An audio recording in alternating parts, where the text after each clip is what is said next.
This. Ask yourself what you want for yourself. You want to be a vagrant? Obviously not. You want to be a person who is aggressive and ambitious? Don't take the first one, because you will, without a doubt, be a vagrant. This Sunday, Sheldon Sketch Aberdeen returns to thank all the people who believed. Special mention to the Hadco Group of Companies, the officers of the St. James Police Station, and most of all, his family. You will have the opportunity to view the amazing creations of this very talented artist. Listen live from 10 a.m. on I-95.5 FM or watch live on the Eye on Dependency Facebook page or YouTube channel. Eye on Dependency. We don't just share stories, we change lives. I am my brother's keeper. Tell the world I am my brother's keeper. This Sunday on episode 33 of Eye on Dependency, where every life is a biography. Hindsight is 20/20 vision. Thank God I've been set free. Now that I'm in a clean position, I want to help somebody. There is no greater joy than witnessing a friend or family member who was once a chronic drug user go from this. My first relapse, when I came off the streets, I took up a bottle of mental spirit and I find I get a nice high. I said, well, me and bound to pipe coke again, I can just drink a little mental spirit. To this. Ask yourself what you want for yourself. You want to be a vagrant? Obviously not. You want to be where a every person life who is a biography. Sundays at 10 a.m. and exclusively on I-95.5 FM. And streamed live on the Eye on Dependency Facebook page and YouTube channel.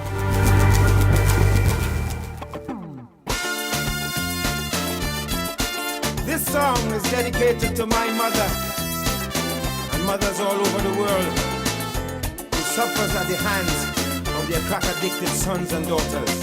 This one is for you. Hindsight is 20/20 vision. Thank God I've been set free. Now that I'm in a clean position, I want to help somebody. Because somebody crying, somebody dying, some other poor soul rolling on the floor. Some homes are drifting because somebody piping a cocaine rock that leads them to death's door. Dope is death and destruction, I come to underscore. For all the pain I put you through and all them senseless things I do, mother, I'm sorry, so sorry. Although I robbed you to buy crack, you never ever turn your back. You stood right by me, right by me. So if I never hug you and tell you thanks, well, this calypso is the medium I used to say, Frank, how much I love you. I pray that my testimony will be the bridge across which some cocaine addict will do like me and make a clean switch. I am my brother's keeper. Tell the world I am my brother's keeper. Bring this song.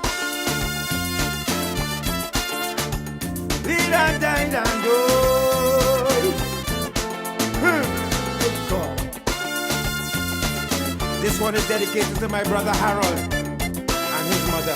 This one's for you, brother. Lacking parental love, one brother found comfort in smoking crack. And although he now clean up completely, the same parents turned the back. So the prodigal son groans, lost and all alone. No fatted calf, no ring, no robe, no welcome embrace. He's in double jeopardy, scorned by his family, caught between a rock and a real hard place. So recovery is now the hardest thing for him to face. For all the pain he put you through and all them stupid things he do, you know the boy's sorry. He's so sorry. He sell your gas tank to buy crack, but this time you forget that and stand up by he, stand up with he. And if he never hug you and tell you thanks, well, this calypso is the medium we used to say, Frank, how much we love you. we pray that our testimony will be the bridge across which some cocaine addicts will do like we and make a clean switch. I am my brother's keeper. I want you to know I am my brother's keeper. Sing it, man. Till I die like gold. Good call. Till I die like gold. Plenty fathers not doing their work in we society. Drugs and crime are just two byproducts of the social malady. When home's not in order, the communities suffer. Then the country has the ripple effect hands out. It's a bottomless spiral to the Morgan Hospital. If we let this silent scream become a shout, the candle go cost more than the funeral, no doubt. For all the pain we put you through and all them dirtiest things we do, Trinbago, we sorry. We so sorry. We don't know who bring the crack, but please don't turn your back. Just stand up with we. Stand up with we. And if we never come to you and say thanks, well, this calypso is the medium we use to say, Frank, how much we love you. I pray that my testimony will be the bridge across which more alcoholics will do like me and make a clean switch. I am my brother's keeper. Society must be your brother's keeper. This Sunday, on episode 33 of Eye on Dependency, where every life is a biography. Hindsight is 20/20 vision. Thank God I've been set free. Now that I'm in a clean position, I want to help somebody. There is no greater joy than witnessing a friend or family member who was once a chronic drug user go from this. My first relapse, when I came off the streets, I took up a bottle of mental spirit and I find I get a nice high. I said, well, me I'm going to pipe coke again, I can just drink a little mental spirit. To this. Ask yourself what you want for yourself. You want to be a vagrant? Obviously not. You want to be a person who is aggressive and ambitious? Don't take the first one, because you will, without a doubt, be a vagrant. This Sunday, Sheldon Sketch Aberdeen returns to thank all the people who believed. Special mention to the Hadco Group of Companies, the officers of the St. James Police Station, and most of all, his family. You will have the opportunity to view the amazing creations of this very talented artist. Listen live from 10 a.m. on I-95.5 FM or watch live on the Eye on Dependency Facebook page or YouTube channel. Eye on Dependency. We don't just share stories, we change lives. I am my brother's keeper. Tell the world I am my brother's keeper. Eye on Dependency with Garth and Natasha. Reality radio, at its best, where every life is a biography. Sundays, at 10 a.m., and exclusively, on I-95.5 FM. And streamed live on the Eye on Dependency Facebook page and YouTube channel.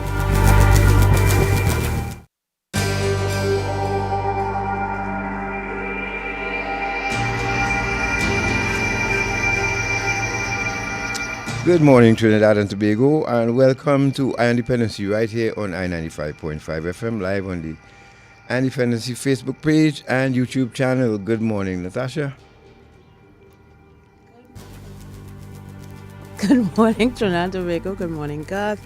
And a special morning to those of you tuned in on I-95.5 FM and on our Facebook and YouTube channel. And we have our special guest who is with us one more time, Sheldon Sketch Aberdeen. Good morning, Sheldon. Morning, God. Morning, Natasha. Morning, staff. Morning, everyone. Morning, Trinidad and Tobago. All right. Morning. So this morning, folks, is a celebration of sorts. With and of course, in the next hour, we will entertain you, of course, with Sheldon. I know a lot of you couldn't get in last time, so we'll do that this morning. However, we want to put the icing on the cake, so to speak.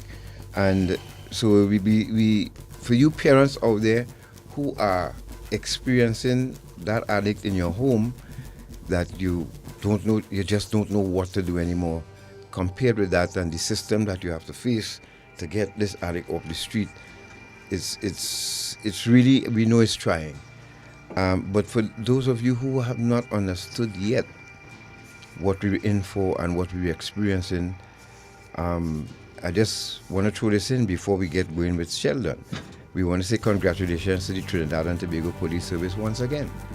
And for the first methamphetamine laboratory in Trinidad and Tobago was located and dismantled by officers of the Special Branch following an extensive intelligence-led operation led by Superintendent Guevara, and through close partnership with U.S. law enforcement agencies. And a search warrant was executed. Listen to this, folks. A search warrant was executed at the residence of South Park, San Fernando, by Special Branch officers around 6 a.m. on Thursday, 10th August 2023, resulted in the discovery of components assembled in the form of a clandestine laboratory. Officers also discovered a quantity of cash, precursor chemicals, and packets of crystals of various sizes resembling that of methamphetamine. One national of the People's Republic of China was arrested in connection with the laboratory and the drugs seized. Investigations are ongoing into this matter. And I want to call on the judiciary one time, and the DPP one time, everybody one time. If a citizen of Trinidad and Tobago was caught in China with a meth lab, they for the high jump. He wasn't coming home. He or she wasn't coming home. We could kiss that person goodbye. Correct. So I hope once it is proven that this Chinese national was very much a part of this, we would like and we will request from our Dependency that the fullest extent of the law he's prosecuted with, hit him for the high jump. And swiftly as well. Swiftly. And so, all of the locals involved too, don't forget them. Yes, but this Chinese fella especially, because as I say, if you get caught in China just with an ounce of cocaine alone, you're not coming home. Don't talk for North Korea. He will kill you with rocket launcher. That is how serious they take it out there. So we should do the same thing here, because methamphetamine, later I'll give you all how dangerous this chemical is. And again, we don't know, because they're not making that for themselves, folks. They're making it to sell. And we are seeing the modus operandi of some people in our country, caught on video, how they're operating. Same signs and symptoms of methamphetamine. But why we don't know? We won't know because we're flying blind. There's no one testing these folks and releasing it to the public. You could go online and get dozens of videos where they help perpetrators in the US and the UK, and final tests show that they were on some substance when they committed an act. Correct. In Trinidad and Tobago, we're still begging for that. So right now, we are flying blind. So everybody who thinks that crystal meth is not in Trinidad and Tobago, not available, well, this is more than enough evidence that it can be made here. It can be made anywhere, you know. And here this article started, the first methamphetamine laboratory, Sheldon. The first one, eh? So that's the first one. We have more. There's more. And I'm hoping too that the SIU would grant us that privilege so that we could show you. Otherwise, we will have to do our own research and find it to show you the equipment that's needed to set up a meth lab. So that if you see any of this stuff in your home or surrounding your home, pieces of copper, tubing, all of these things, you know something is up. And it is time we all work together to solve this problem. So congratulations again to the Trinidad and Tobago Police Service for a job well done in discovering this lab. And of course, you came in for high praises from your commissioner. And we thank you all very much for doing your job to try to keep us safe. We know this is just the dust, really, on the surface here. But Garth, we don't need to do any research, you know. All people need to do is watch an episode of Breaking Bad, no? There you go. This is big business. This is big business in America and in other places in the world. And Trinidad is and Tobago is no exception to the greed, the levels of greed and just, inhumanity that causes people to try to manufacture these things to sell to people to get them hooked. I mean, and given the state of our drug treatment, plant, our facilities here in Trinidad and Tobago, how, if we have a population, a large population of people who are addicted to crystal meth, how are we treating them, God? How are we treating with that? That's a good question. That's a good question. Like it was than coke, eh? It is. Of course it is, yeah. Because it's pure chemical. And I am sure, and I'm absolutely sure that there are some people running around this country with that in their system. Of course. And also it is used similar to coke. It's put it in a tube and heat it. Yes. Yeah, you could snort it or you could inject it. Yep. Okay, methamphetamine is a highly addictive stimulant that can have long-lasting effects on the body. This is a man-made substance that, with the advent of more efficacious prescription stimulants, now has limited therapeutic use and is only very rarely indicated for intractable ADHD and severe obesity. Now, the illicit drug crystal meth is methamphetamine in the form of a rock-like crystal that is usually a semi-transparent white or blue color. This substance is always illegal and has no other purpose than abuse.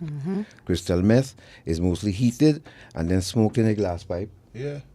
Less frequently, the drug is crushed up to be snorted or injected. Smoking speeds up the delivery of the substance into the bloodstream, which further promotes its addictiveness. Yep. Consistent use of crystal meth can result in severe anxiety, paranoia, and insomnia. Additionally, thoughts of suicide or even homicide have been noted in some abusers. People who use crystal meth are looking for the immediate and long-lasting high for which the drug has gained notoriety. When the substance is smoked, the vapor moves quickly from the lungs to the bloodstream, where it then travels rapidly to the brain.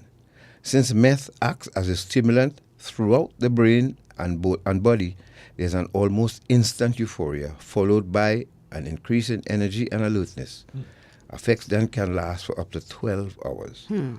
Other desired effects of crystal meth include an intense initial rush that may persist for 30 minutes, higher motivation to accomplish goal, confidence, feelings, and improved intellect and ability to solve problems. Unsurprisingly, the desired effects quickly give way to undesirable effects of the substance. For example, even short-term meth use can elicit erratic and even violent behavior when taken in large doses. Sheldon, welcome to Dependency. Pleasure being here again. So, as I said to people a couple of times, programs ago, the book that they learned and they got their degree from in substance abuse studies, they could throw away that book now. That was 10 years, 15 years ago. They could throw away that book. It's a different book, and there's a whole new level now. Yes. Pardon? Yeah. This is for the police. Gary wants to, yes, let's give this to the police. The Trinidad and Tobago Police Service. Yeah. And let's hope this is the first of many more. And not just meth, but we need to start cracking down on these dealers of crack cocaine as well. We haven't had any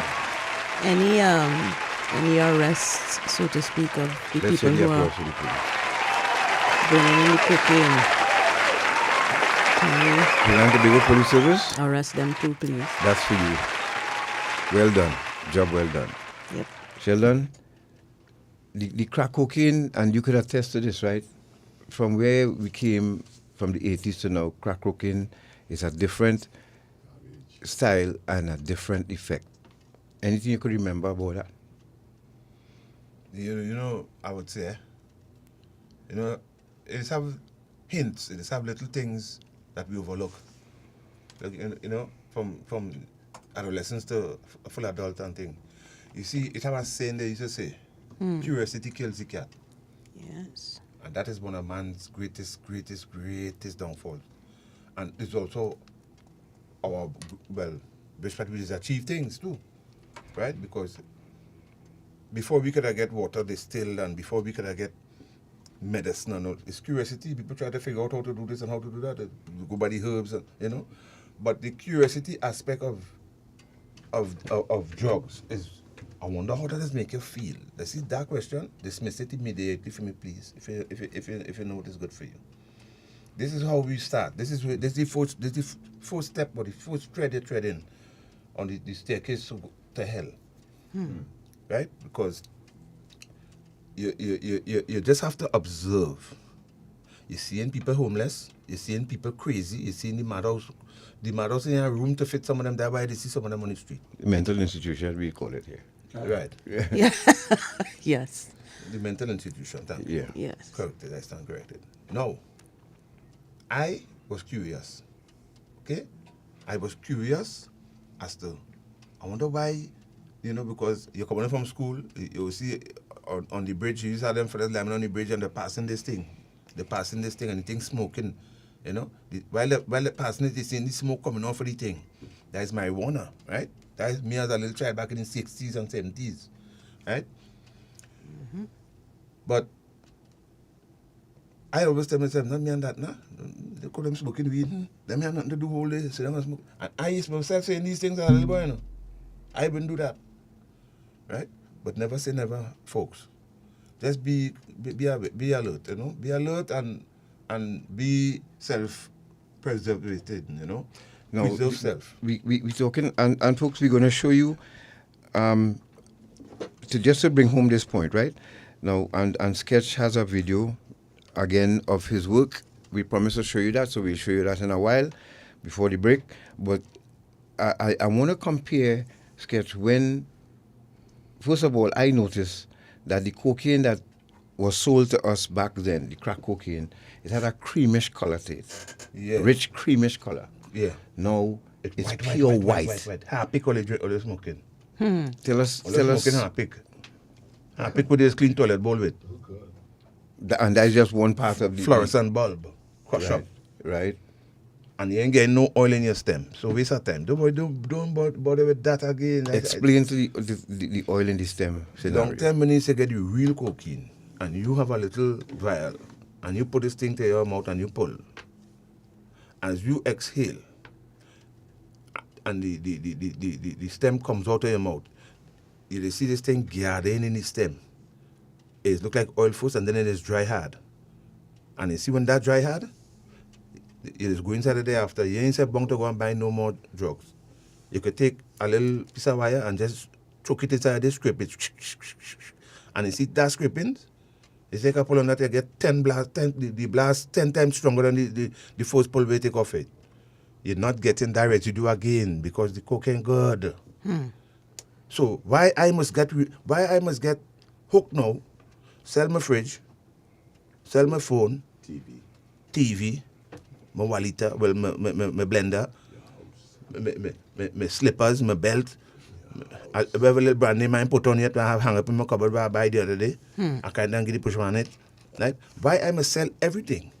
And me ain't getting the real stuff. I paying for, I robbing myself. Actually robbing myself blind. Pushman ain't doing nothing because he never tell you come by to take nothing. Right? But I'm not siding with him, but what I'm trying to tell you, we of our own choice have to know we ain't getting what we paying for. So, why bother? That brings us to the modus operandi of an addict or someone in the home. And the beginning is we go to a party, everybody had a good time, somebody pull your square and say, try this. I was about to talk about that too. That's another thing. You see, the introducing people to the drugs, I'm not better than nobody, and nobody ain't better than me. This is how I think, but I personally have never given someone that to use for the first time. You know why? Because I know what it does to you. And it happened to me, and I wouldn't like it to happen to you. I wouldn't like it to happen to you, becoming an addict. That's not a nice thing, and it's easy to become an addict just by someone offering you a little taste in something. And for those who didn't hear it the first time, how were you introduced to it? I was introduced to that on the job, as I said. I was a recruit, not a recruit, I was a young soldier. And my platoon sergeant gave that to me, willfully. And I took it. Willfully. Right? I was at the age, I was 19, and now turned my 19th birthday. I had 12 months service. because I joined when I was 18. And on my 19th birthday, I smoked cocaine, and that was it for me. Time I was 21, I was an ex-soldier and a vagrant. Vagrant, I'm telling you. Frederick Street was my address. Right? I used to stand up on the square in a bright, shiny tunic with a SLR shining, boots clean. You could see a teeth in it when you smile. Right? And I come from that to that. So it's from one extreme to the next with this thing. You know? And that MO, folks, we're talking about is the person in your home. First of all, you will start missing stuff from home. And because our salary would be done before the end of the month. And most of the time, the person who give it to you, the person is sick, you know? Because it have people who have a natural a tolerance to it. They could go to work, they could go to school, could function. they could function with it. You know the person who they introduce you to that, the person who just don't get sick, and them still good. And it come like if they buy your soul from you. They take your soul from you free. And them living life normal, and you have to be doing all kind of illicit things to get this thing. Who said if it's a female? Females, all you take it serious, you know. Don't put that thing in all your mouth, eh? Because I don't like to see female addicts. Yeah, boy. I don't like it. I feel sorry for you. Yeah. All you value all yourself. But for me no good looking fella, but every bread, every butter. Right? If you're a little ugly, nothing wrong with it. Take a bread for your butter. Take a butter for your bread. Right? You must get somebody like you or love you conditionally. And all you have to do, first thing you have to do is bless it, take care of yourself and give God thanks and praise to the healthy body given. I talking now, I wish I listened to the people who was talking to me when I was a little boy. Yeah, but anyhow, I get burned and I learn. Right? So I on the road to recovery is a road I have to walk until the day the Father take me back home. Right? I can't really afford to be too complacent. I know this is a new way of life I live in here. And it is possible. Because if I could stop taking drugs, people, who used to tell myself, I didn't want to hear no preacher man talk to me. I don't want to hear nothing about God. I resigned to my fate. I go in this road and this is how it is. I make up my mind to go down dying with this cocaine. I love it that much, I'm telling you. It is take you over body, mind and soul. Your will is no longer alive. And Sketch, there are guys out here right now. Some of them they have no game, but they want a young lady. The young lady, encouraged by other young ladies to come and go online with them, and then they put this spike in the joint because in their mind they're just trying marijuana, but they put in cocaine in the marijuana to trap these ladies. So now these ladies become a slave to them. And when I say ladies, I talk about girls, young girls, children. Yeah. And some of them getting pregnant, but they hooked on this, what they give them to try for the first time. And you know what I'm talking about? Yeah. This is a sorry thing. Because I've seen women taken advantage of in the streets, my friend. I've seen, and you just have to pass and pretend you don't see. But I've seen pushers make women drop to their knees, and 2 men or 3 men line up just to get a rock. Yeah. And then when they finish, go from here. What we talking about? Go on from here, girl. And don't touch me. And throw it on the ground for her, and she take it up and go on. I saw that with my eyes. And there's a saying in our circles that men run out of things to sell, but women always have something to sell.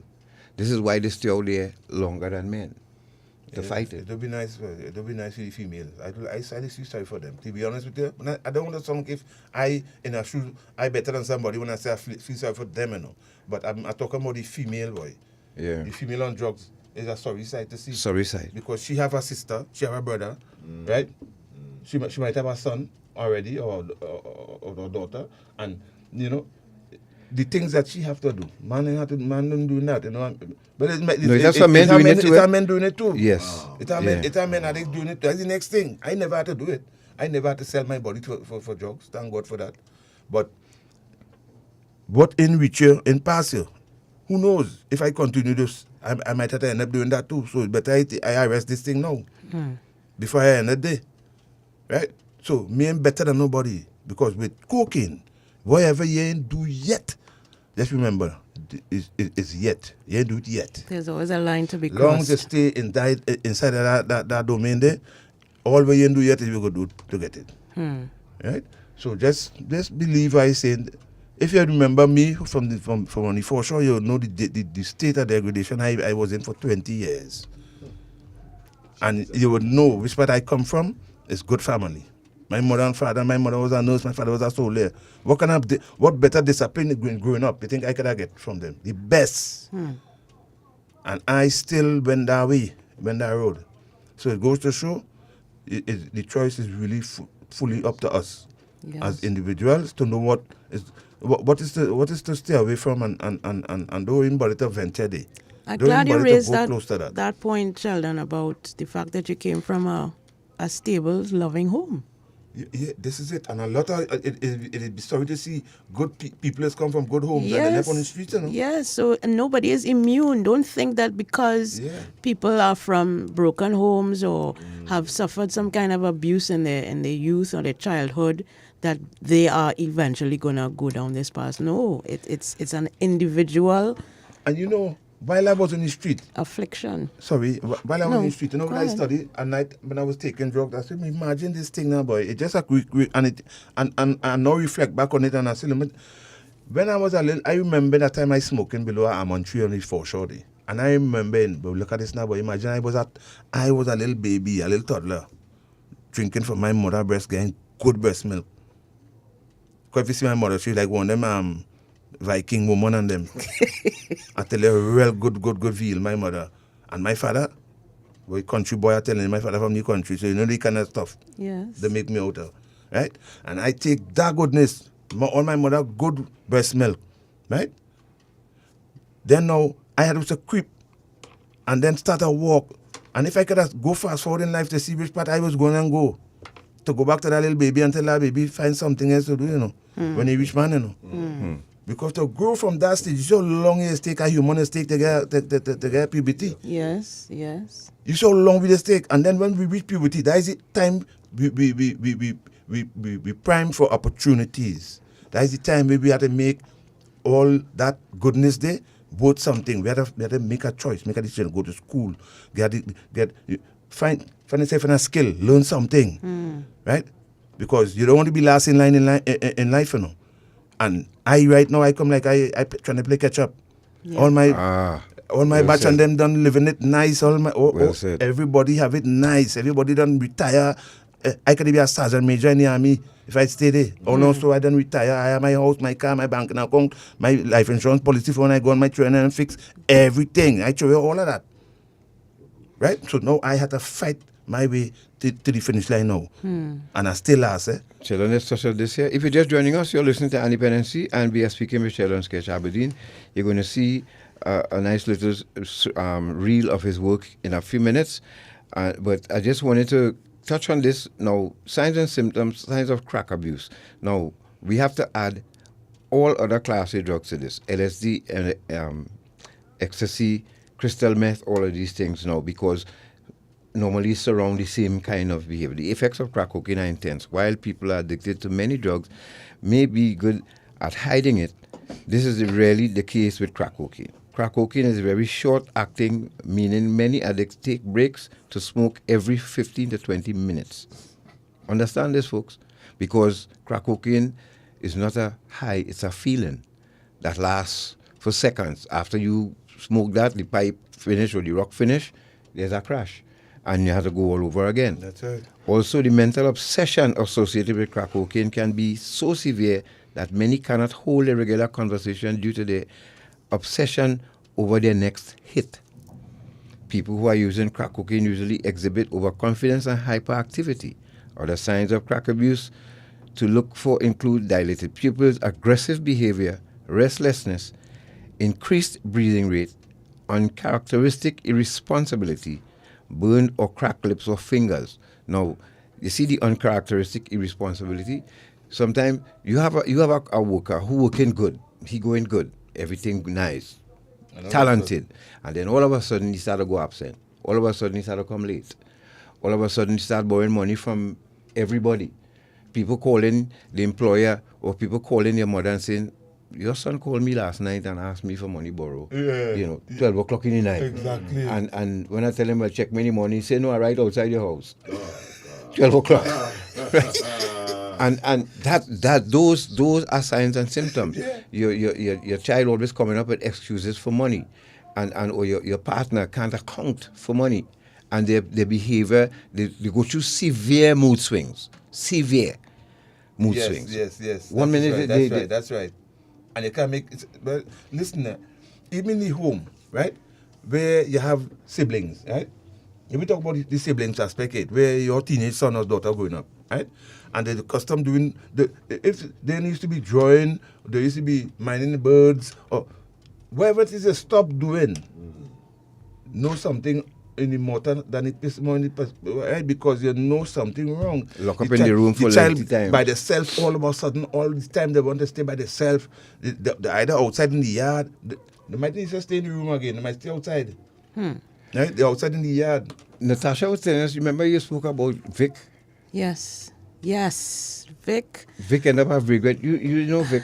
Tall, red. Yes. Vic Armstrong. Vic Victor Armstrong died of vagrant on the avenue there. And he was my mentor in recovery class. He used to come and look for me. Vic Armstrong, when I was the chairman in Narcotics Anonymous. in Form 3 or 4, Vic Armstrong came to my school and did a lecture to us.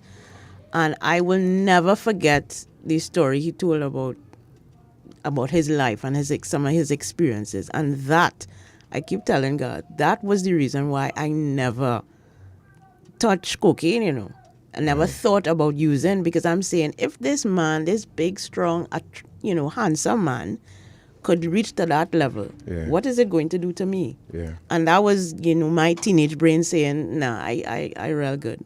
And then when I met God and realized that this man, is still using, I was like, what is this drug? What is this drug? He had stopped. For some 17 years, Thank you. And this is where I want to go now, because you see the scary thing about it. You see how scary it is. We all have a giant sleeping in us, Sheldon and I. Yeah. And after 33 years, if I decide to put a crack rock in my mouth, that's the end of my marriage, that's the end of me, that's the end. Because I have to feed this giant for the 33 years that he was sleeping. This is why relapse, folks, is so terrible. Because, it's serious. We have this giant and we have to keep this giant asleep for the rest of our lives if we have to live. And Vic, I tell you, Vic told us the other time he and the family go in Manzanilla, and he started to buck the car for spite, and because he find they were kind of taking long to reach Maro, and he decided to come out the car, go on under the car, lie down under the car and take a shot like he fixing something. He told us that story. Yeah. He told us that story. Hot pitch, He park up on Manzanilla stretch and go on under the car and knocking below the car to make it feel like he fixing something. It's a hit he going to take under the car, Yes. Folks, let me tell you, people try to understand and ask, and we'll tell a man, look what you're doing yourself. Look what you're doing yourself, right? Why don't stop? Why don't stop? Yes. Sheldon, listen to this. Let me go to the break with this one. We come back and we show your business, because we don't want to run out of time, right? Correct. Now, listen to this, folks, and understand the power of this drug. I attended New Life Ministries. I was a client there. I graduated, and they put me on staff. So I was the physical training instructor now at New Life Ministries Rehabilitation Center. I relapsed. And then one day, in all my white clothes, listen to this, and people understand the power and the irrational thinking of a crack user. I told them I have some business to do in town. I want to go in town. And they say, okay, go ahead. I took a car from up Mount St. Benedict. They have the shuttle running from. Took that. Went down to St. John's Road Junction. Took our next car, went to Curep. Took a car from Curep to Mount Repose in San Fernando. Bought 2 rocks. And took our next car and went to Coquet, where we were living at the time, to take a hit. You hear what I'm telling you? In my white clothes, sneakers, white pants, white, a PTI dress. going in the back of the house, going in the foul cub. And while I in the foul cub, my mother chose no time to come downstairs to wash, but while I in the foul cub. Thank God I didn't have no foul in the foul cub at the time. And I now had to, instead of going back through the yard to go back on the main road, I had to climb the fence. One rusty old wire fence. In my white place. For she not to see me. Yeah. And do the same journey in reverse. Just for a few seconds of pleasure, you know. And there was no point in time during that journey did I ever tell myself, God, what are you doing? You understand? What is wrong with you? Yeah. Been a We go back up the road. Yeah. You know, thank you. You're not trying to lock on. It's like a homing device. It's just beep, beep, beep, beep, beep, beep, and you lock on there and then beep, beep, But do you remember, beep, God, what made you decide to do that? Had you used before this incident, or this was I your... just got this intense craving. Oh, okay. And it just would not go away. It wouldn't go. And you see where it started to was one of the counselors up there, he was giving me a ride to the main road the day before. And he came out of his car and going back inside for something. And the devil tell me open the man glove compartment. Oh And my something for money. God. Oh, If God. you see money in the envelope. Oh, my God. My pressure going up high. And I just take out a few $100. You get cookie, I wouldn't see that. One time. And I go home. That's how this do it. Yeah, and pass on the block on my way home. Money is a trigger. You know who's he? The devil. That's how this Yeah. do it, boy. The man is... I don't know. Just so my hand just reach the man glove compartment and You open. understand? And excuse me. And that was it. And this was after how many months of being clean? This was after a year because I had graduated and I was back on the staff. Right. But for some reason, I don't know if I was harboring thoughts of using or I started dry spranging, I don't know. But it just happened that day was the day that started that trigger for me. And I went back up the hill, normal thinking, but you see it had counselors up there, Robert and Paul, Robert and Barry, and they started noticing. They would notice, the therapists wouldn't notice, but the counselors would notice. Right. The smell and everything. Yeah. And I went from amongst them, right? Yeah. Robert And I went from eating at the staff You table. know, he was a soldier too. Yeah, of course. Robert was one of the first soldiers who got discharged from the force Yeah. for crack cocaine. Yeah. So and again, because that folks is part of the MO of a chronic drug user. And we do things with no compassion. And not that we want to, because... But we don't care about ourselves. Because to be taking that stuff, you really don't care. The thing is actually eat out your marrow. The marrow out your bone. It is feed on that. Look, my left hand. I have a finny hand. My left hand small. My whole left hand melt. I melt out this left hand. I don't know I didn't lie down on the pavement. You understand? I used to sleep on my left side more than my right side. But the left hand, like, it nearly disappeared on me. Wow. Yeah, look, I can't live from nothing with it, you know. And this is what I used to hold SLR with. And I used to bang, you know, used to hold SLR, right? Yeah. And this is the hand I used to use. This was my stronger hand. Now this hand is of no use. Almost no use. Almost no use. Now, you're talking about drugs in the workplace now and an addict in the workplace. Yeah. Tell people about that. But We're going to Yes, do that. we need to go to... Yes, let's go to this break. Thank you for that, And Gary. when we return, we'll talk about addict in the workplace or recovering a former user of drugs in the workplace and how to treat with that. And sometimes they even get blamed for things that they're not responsible for. Yep. We'll take a break. You're listening to Dependency. We'll be back.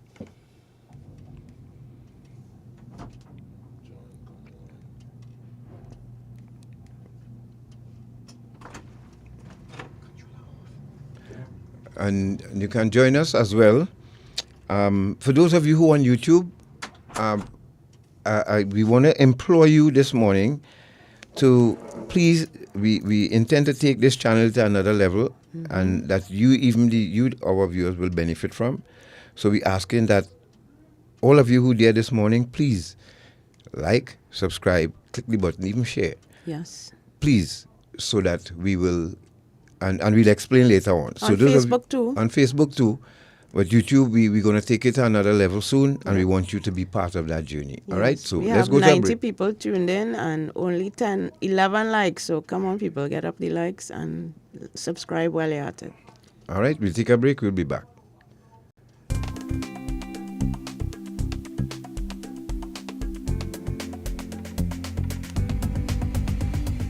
Government of Trinidad and Tobago, through the National Task Force Against Trafficking in Persons, continues to develop and implement effective policies and procedures to prevent and suppress human trafficking. To date, the National Task Force has developed 2 national plans of action against the crime of trafficking in persons. Trinidad and Tobago adopts a 4-pronged approach in its response to human trafficking. 1. Effective identification of victims and witnesses. 2. Prevention of human trafficking. 3. Protection of victims and witnesses. And 4. Prosecution of suspected traffickers. In the Ministry of National Security, we established a specialized unit called the Counter-Trafficking Unit to lead and manage Trinidad and Tobago's response to human trafficking. The Counter-Trafficking Unit works closely with the Trinidad and Tobago Police Service, the Immigration Division, and international law enforcement agencies to aggressively and proactively investigate and prosecute suspected human traffickers. Human trafficking is a serious crime. Rest assured, the government of Trinidad and Tobago and its agencies remain committed in the fight against human trafficking and will respond with immediate effect when the need arises. We are the Counter-Trafficking Unit of the Ministry of National Security, Trinidad and Tobago, safeguarding human life. Hola, my name is Elena. Well, it's actually not my real name. You don't really care, do you? All you care about is want to pay your money to my boss that I look pretty, smell nice, smile for you, and let you have good time, enjoying yourself and doing to me whatever you want to do for the money you paid. What you don't see or know is that I don't get any part of the money you paid. My boss takes all of it. I am forced to work, taking as many clients as my boss tells me to. I am beaten, made to take drugs, and I cannot leave this kind of work on my own. I am a victim of human trafficking. Please, por favor, help me.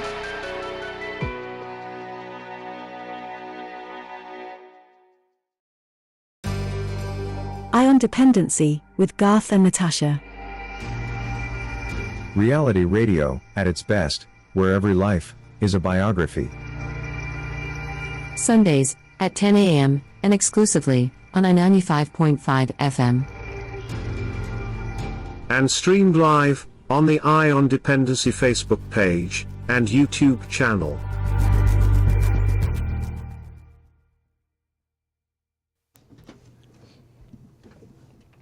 Thank you for staying with us. This is Ion Dependency, and again, for those of you tuned in on Facebook or YouTube, please like the live, subscribe to the channel or to the page, and continue to follow along. Because as God said, we have some things cooking for you. So if you are one of our loyal listeners, one of our subscribers, there will be content coming exclusively for you when you like and subscribe to the channel. Yes, so please don't forget to do that, all right?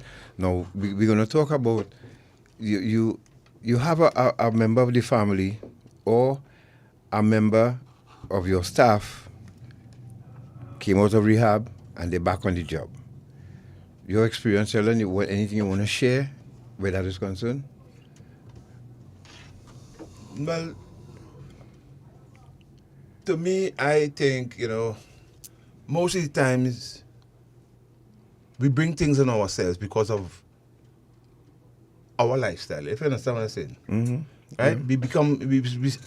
I have stigmatized my own self, okay? Right. Therefore, it will be easier for me to become like a scapegoat now when things happen, But it is a lot of trials and tribulations in being a recovering addict in the workplace, whereas sometimes something might go missing. And for some reason, your name would be the one that call. And, that, while at the same time, I could empathize with what is stigma, It's a normal, is the norm for people to say, well, that one is take drug, he must take it. And then Although somebody will add, this never happened here before. As soon as he come all, here, all these things, right? As soon as he come here, things start missing. I think when things occasions like that pop up, what I think I think I'm not saying what people should do or what people shouldn't do, but what I find is what will make it good, right? What will settle the score top percentage is like if who you think is the suspect, pull him in and give him a drug test right on the spot. You understand? Like if Instead of speculating. You suspect me, right? But give me a drug test now. Give me a drug test one time. Yes. From the person who accusing me. And then have a plan as to how we're going to help this person. Because if that drug test positive, it's me.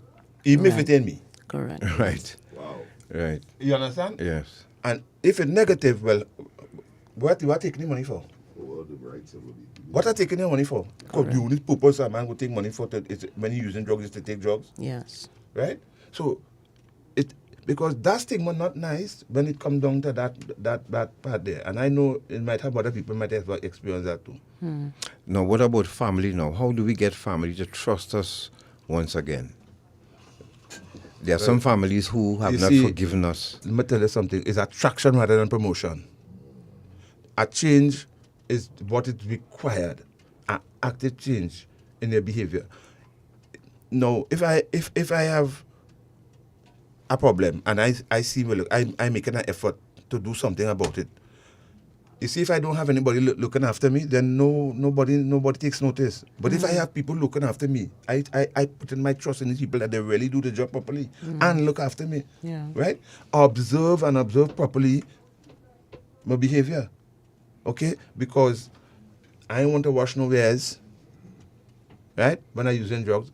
But when I stop, and I come and I clean in the kitchen, and I sweep out the house and mop it out, you must see a difference, brother. Even in your room, in your dwelling place, because the room that we occupy, yeah, always in a mess and smelling. Exactly. Right. Exactly, because you see, a person who come out from degraded lifestyles, you know what does I appreciate? The little things in life, just like being alive and breathing and well, healthy, and being able to wake up early in the morning and see the birds outside whistling and things. All these little things is what a man is taking and absorb to the fullest when he come out from that dungeon there, And when you as the family could see, and by being observant of course, right, you will notice that there is a difference to the reach that point where you could vouch for that person.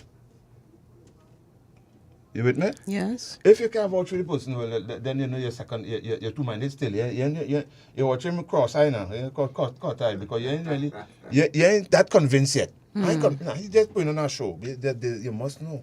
No, we want to remind people that during our time as addicts, especially with our family, if you have a wife who forgives you, we do certain things that have them on edge all the time. It's one way we operate. Of course, yeah, that'd be sad. And we steal from them. That'd be sad, yeah. But right. when you see what I just call that is when we take away the virginity or the innocency.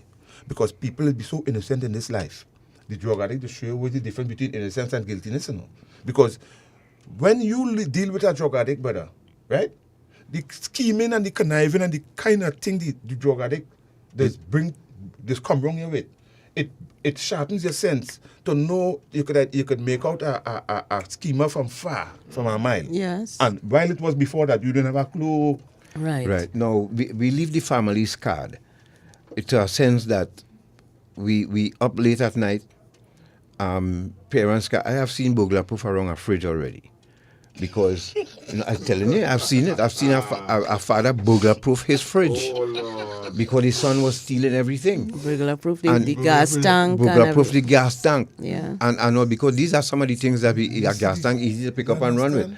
Now, when we decide to go rehab, when we come out of rehab, there's supposed to be a drastic change in the person's MO. Yes. So that, because remember, it will take the family now. Remember, it took the family years for them to go through this with you, whether it's gambling, alcohol, whatever. But once you recover, there's supposed to be a change in the MO. So you're no longer up late at night and going out late and coming. You can't come out of rehab and still want to go out on the block and lime and come up 2 in the morning. That's the same thing that frightened them. Exactly. So we can't do that any longer. The addict will now have a routine, a timetable, if of sorts. Thank you very much. Wake up in the morning, and if we're not working yet, then our day must be occupied with things. And as Sheldon said, promotion and attraction instead of promotion. Because now our own attitude will change. But the family is so scarred that it takes them a while to trust the addict again. But Garth, isn't there also some work that the family members have to do as well? Because we always say that addiction is a family disease. So the family members as well have to take stock of their behavior Let me show you how the family in could do relation that. to the addict. The literature that is available for the drug addict, right? Hello. There are literatures available on the bookshelf, right? It have a book for concerning Narcotics Anonymous. Yes. It have the 12 steps. Yes. You see these 12 steps that they prescribe to us, the 12 steps of recovery. Normal living people, when you apply that 12 steps, it sharpens your senses and makes you a better person too. Yep. Right? You don't have to be addicted to drugs to get that, but you could relate with the stigma or the problem more readily, you know? Yep. Because you have the literature that you can identify with now. And I suggest that you read up a little bit.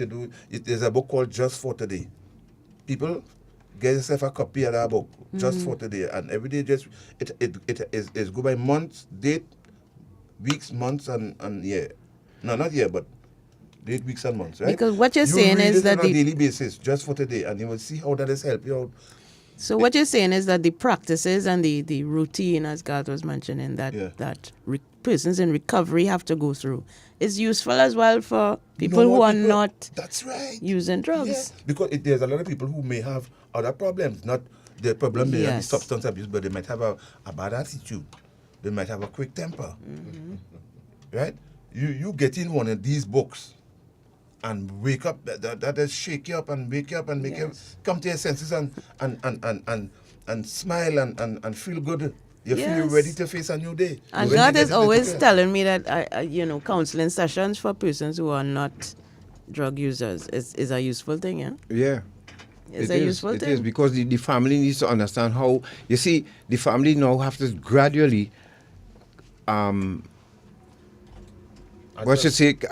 to get back a certain level of trust too as well. Yes. But there are certain restrictions. Still, that an addict, remember, we became powerless over addiction and our lives became unmanageable. Yes. So if I'm working now, I cannot go and collect my salary at least for a year because that money is a trigger. All of that. So the big man who will feed you out, the big woman, you're a big man. But then you supposed to just get enough money to go to work and go back home. Exactly. For a year. And you have to manage that without protest. And if you need anything, you just go to the person who's handling that and let them know, look, and Right. also. And if it is something that is, not only time you go want what you need or you want something that is recommended at that time, but most of the time they should be able to, don't give you too much of a hard time. They should allow you to get purchase what it is for you and let you have your way with that. But the money itself, you don't have to be giving the people the addicts money, excess money in the pocket. We don't need that. Yes, Alison, I'm sure you could get that on Amazon. Yes, it is. I'm actually on Amazon now, and it is available on Amazon. It's $21.78. We also suffer from this thing we call impulsive behavior. Like you see somebody drinking a beastly cold Carib. You might be just walking, and you pass by a bar or somewhere, and you see this fella now ducking this thing to your head, and the thing frosting.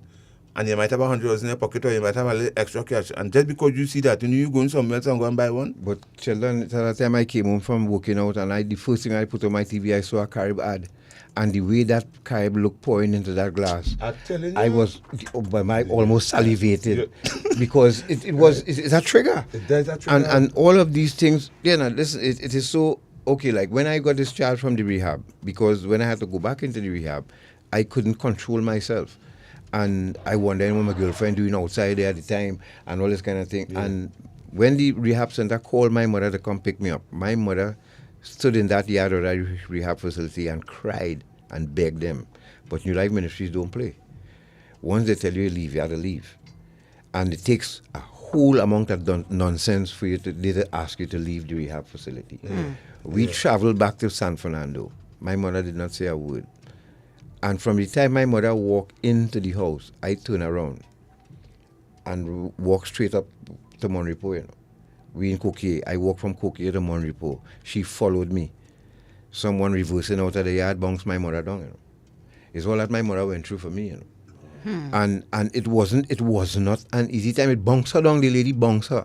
She was following me because she wanted to see why my mother was relentless at that. She wanted to see why I was doing. She knew it's the block I was going on. And it hurt me to know that. But when I came back, I heard that. I just went downstairs and take my 2 hits, and you know, and it didn't bother me then because what was more important was getting that hit. And you know, as Pearl said, you should about people burglar profane gas tank, but not a fridge. Listen, if you go out for too long, and I don't have nothing else to sell, I will empty the fridge and call a truck. Or even carry the fridge if I have to. Oh, gosh. You know, and people don't understand that. But that is the intensity of a drug user or someone addicted to a substance or activity that will eventually destroy their lives. And as you know, that's when people call me to do interventions. I don't want to charge. No, Natasha be vexed with me sometimes. But you see, I know as an addict, I saw what my mother went through. Now an intervention is like $1,500. Some people charge $2,000. But what I always realize, for a family to call for an intervention, that's the last straw for them. And by the time they call for that intervention, that family would have lost thousands of dollars. Either through theft from the addict or having to spend money on legal, you know, for the addict. So by the time they reach an intervention, they spend a couple $100,000 already or lost. So I just find it hard because an intervention. And then still no, when they do get that, it ain't no guarantee. Well, this I'm not going to say. An intervention could last 2 minutes or 2 hours. And it's no guarantee you'll catch your message after that. Exactly. Correct. Because the addict could say, I ain't taking all your own and I go on. That's the whole thing about it. And so an intervention is a touch and go thing. We sign off, we reason involved, you know. Yeah, because reason again, you know. Yeah, because an intervention is supposed to end with the addict, a backpack all ready for the addict to go to the rehab, you know. Yeah, and here going. And either that or we will go to resort to tough love, which is okay. If you don't go to rehab, then come out of the house. Exactly. And this is how a lot of people became homeless. Homeless. That's right. Thank you. Because you know, the family say, look, that's it, you know. That's my same thing that happened to me. That happened to me. But I will say, you know, I don't know the way I was brought up, right? I was taught anything you want, ask for it. You want something, ask for it. I know most of you out there went through that same thing. That is no rocket science. But what I'm saying is the easiest thing to go against protocol. So if I want something and somebody tell me ask for it, I mean to say I have to ask, I could take it. No, sir. Not so with me. I don't know it so. I, Sheldon Aberdeen, don't know it so. And I will tell you, even when I was on cocaine, when I had now left the army, my brothers and me had a fight and my mother put me out. My big brother. Right? And I had nowhere to go. And my girlfriend told me, Sheldon, you could stay by my grandmother. And when I go by the grandmother to stay, the grandmother blind, she husband blind. Wow. Right? Oh, Lord. But yet still, Sheldon, come. I want you to go in the parlor for me and get this and get that. And the blind woman send me, you know, which she money save, you know. And I will go and take out the money and tell she, well, like, yes, it was so and so, yes, it was so and so. She telling me how much it have, and I pretend she here. And, you know, it never occurred to me that I could take money from them. Right. Not in a chronic on coke. I don't sell everything I have. And I never one day entertained even the thought. You know, that relationship come to an end. And a few years later, when I came and I meet this girl now, who became my children's mother. When she and I was living together, she was living in her house with her father. It so happened that her father went blind. He get glaucoma and went blind. But when he went blind now, not too long after that, a few years later on, I started back to do this job. And she pack up and leave me in the house there by myself. It's just me and she father alone. And the man used to send me, go down in the bakery, they buy 2 drops, 4 hops bread, and the man handing me money, and I go in and buy the man thing and bring it back for him. You understand what I'm telling you? So I ain't trying to prove no point or defend nothing. I'm just telling you, that is not something that I practice. But while that may be so, right? Even God could tell you, right? Everybody different. It have people who will pick up things who do not even on drugs.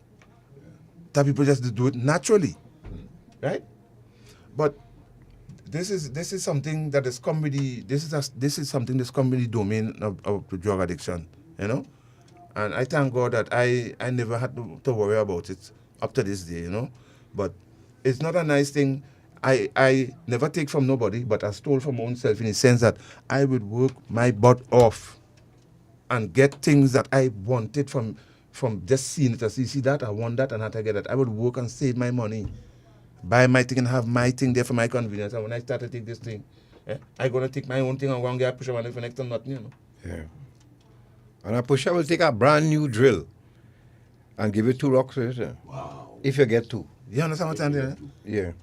So in a sense, although I could say I never think, I in a sense, my own self, I do myself a great injustice. Look, right now I'm trying to catch back myself because the last binge I had there, that wake me up and make me realize, so you still want to go back and rock back and say, well, you just want to go and take?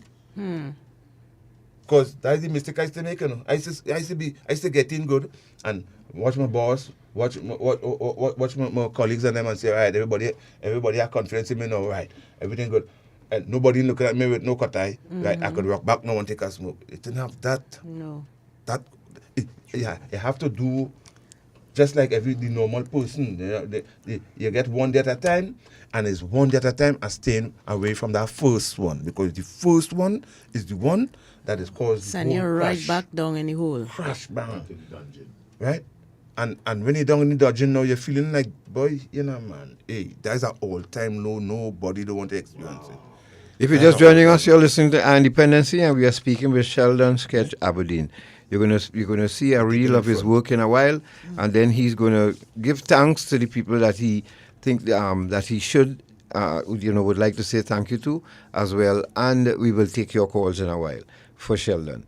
But we wanna touch on another thing, MO, as I call it. Now, Sheldon, let's look at this video. Go to video B. Please, short man. And this is something that I did. Now, this happened in Westmall Car Park. You talk to people. Look at this. Encourage people. Keep things safe. I didn't leave anything in the car suspicious looking that when you're looking. Now, what we see in here for those on radio? Car glasses. Relatively tint. Because I'm looking at here. Ruins the contents of his vehicle after it was broken into at Westmall. Now, this vehicles was my favorite target too as well. So I could understand this, especially at night, because people who go into fetes and I used to have a field day panorama time, because people parking their car all miles away from the savannah, and I would break into their cars. We don't know what we're going to find, but whatever valuable going by the pusher. So somebody will break into your car and take your laptop and carry that by a pusher, and give the pusher it and get 2-3 rocks for that, Now, this is part of the whole, and it has nothing to do personal with the person who owned the property or the vehicle. Nothing personal. So it's an opportunity. An opportunity to get a hit. Now, I know I'll come into the point I'm going to make here, because we in Trinidad and Tobago, we have a problem of not collecting data to this day. Even though the list of drugs have grown considerably, And the MO of people using them is quite clear. We've explained this to you on Independency for the last 2 decades because we've on 21 years now. And yet still we're not coming to terms with the fact that we need to have a drug test squad in this country. Why? Right now we're flying blind. The person who broke into this car, why did they break into it? To buy food or to get drugs? We don't know. So don't feel I have a hammer and everything I see is a nail. It's not that. There's a thing called modus operandi. Now, look at this one now. Suspect Steve, a cow stolen. Go to video E. God, I feel so sorry for this cow in this situation. Look at this, folks. You know me. Why would a person go in the dead of night steal a cow? A whole cow we're talking about? You know?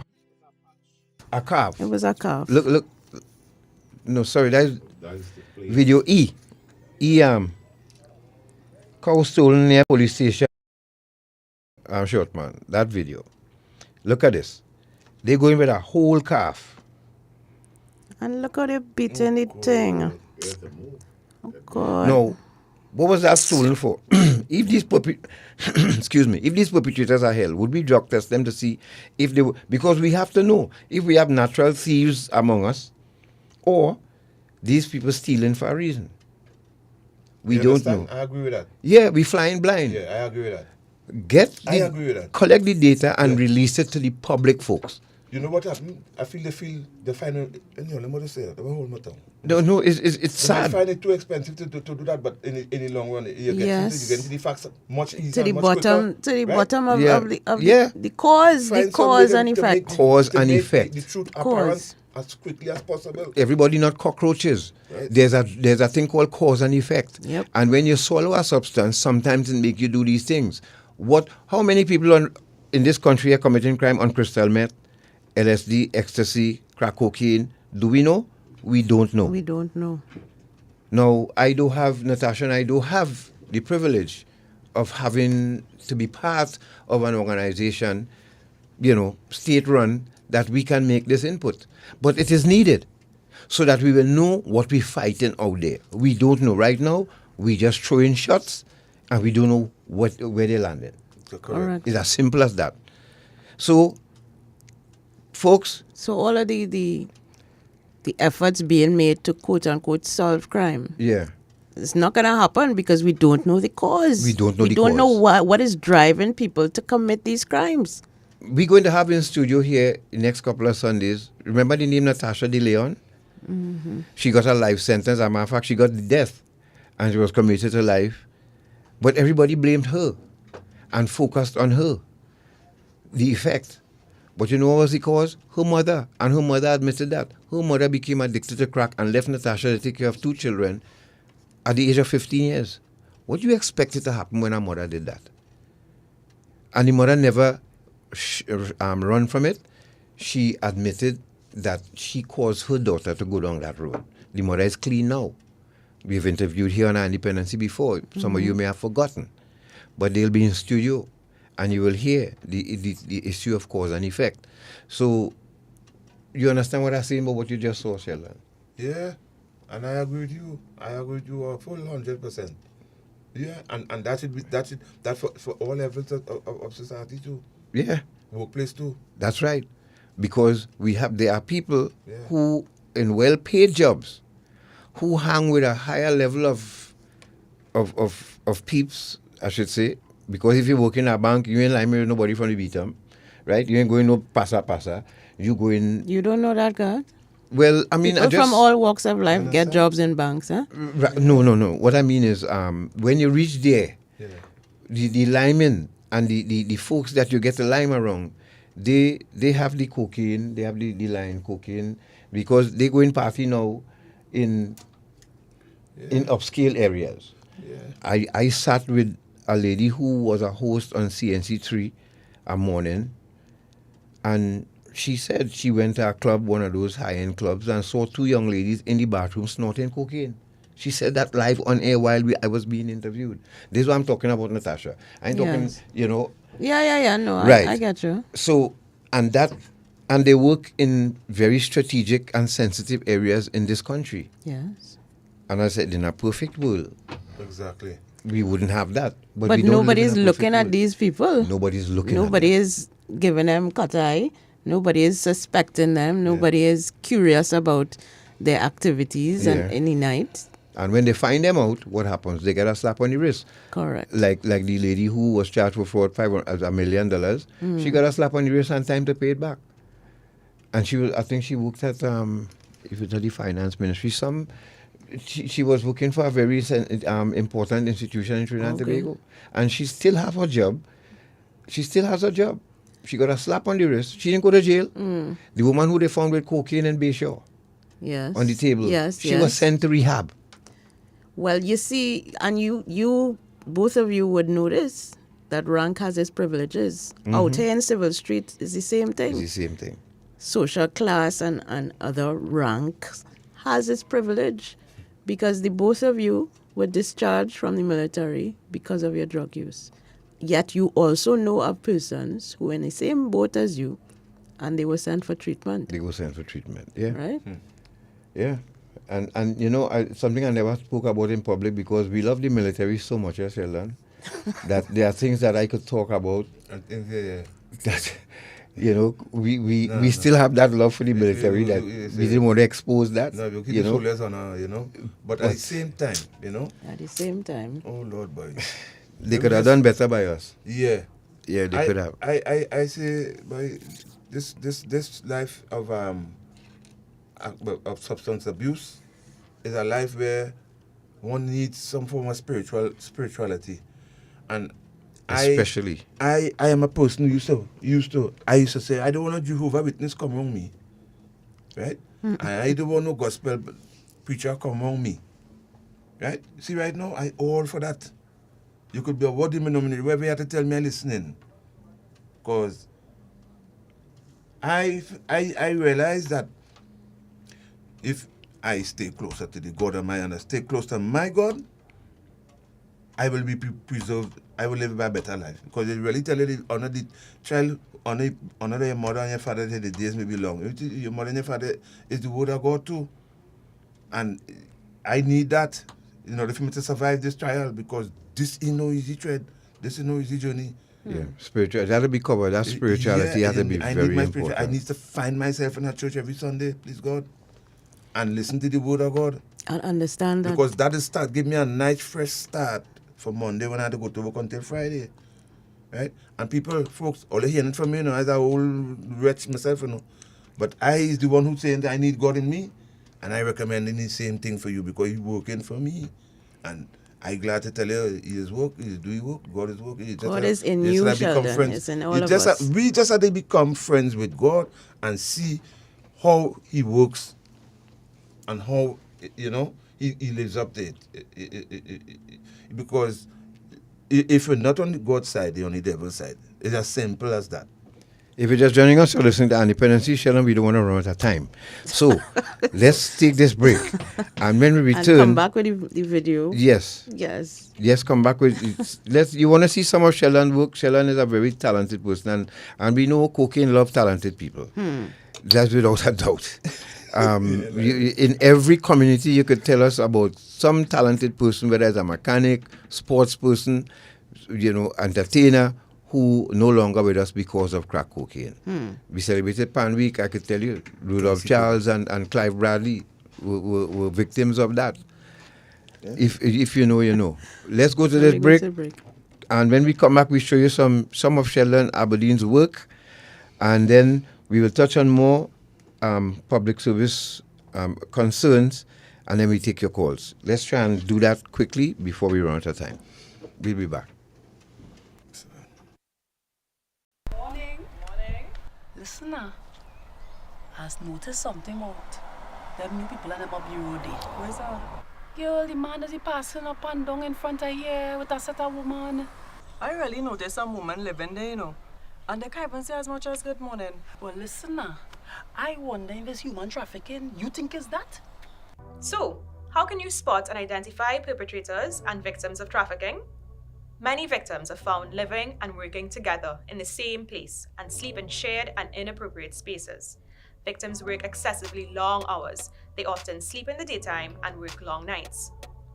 They are often escorted everywhere they go and may appear to be malnourished. They may show signs of physical abuse, drug and alcohol use, and may also appear withdrawn, fearful, or intimidated. Victims who are migrants are often not in possession of their identity or immigration documents and have irregular immigration status. Perpetrators can be male or female and may appear to be managing or controlling the victims. And they may even at times appear to be the victim's best friend, boyfriend, or employer. We are the counter-trafficking unit of the Ministry of National Security, Trinidad and Tobago, safeguarding human life.